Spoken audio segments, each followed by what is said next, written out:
អង្គព្រះមុនីជាសង្ឃៈបុត្រព្រះអង្គមោះមុតព្យាយាមយ៉ាងណា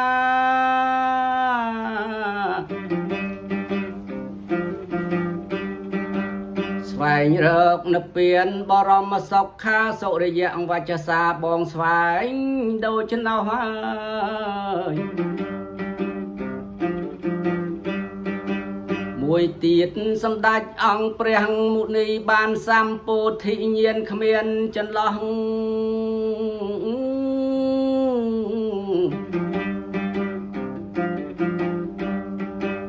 ប្រតិយព្រះអង្គរីករាយថ្លាស្រស់បងក៏ដូច្នោះបានសុរិយ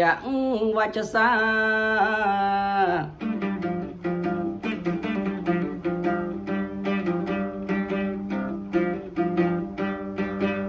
នាងដោចម្រើនបាសកអង្គទេវរាជទ្រង់ប្រោសប្រទានពរបងប្រាថ្នា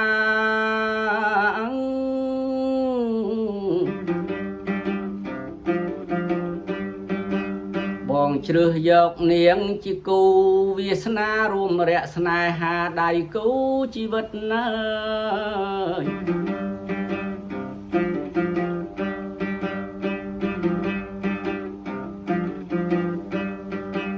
នាងទេពធីតាប្រាជ្ញាឆ្លៀសវៃនាងល្អលើសស្រីបងតែងគួចគិត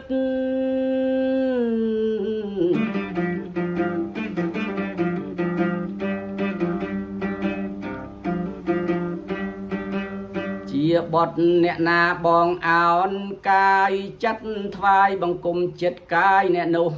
ផងអើយបញ្ចាំងសេងខាងជ្រៀងចប់កាលណាព្រះអិននិងពួកទេវតាសម្រេចបំណង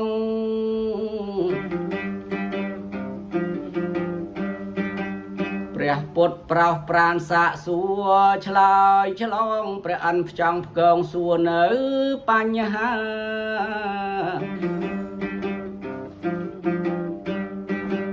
បញ្ចាំងសេងខាងបានយោស័កធំបាននាងក្រមុំមករួមវាសនា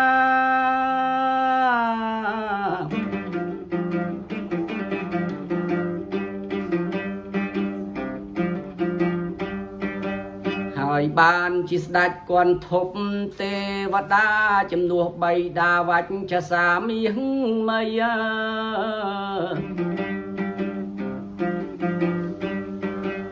អីអើយហើយបានជាស្ដេចគន់ធប់ទេវតាជំនួសបៃតាវច្ចសាមីមី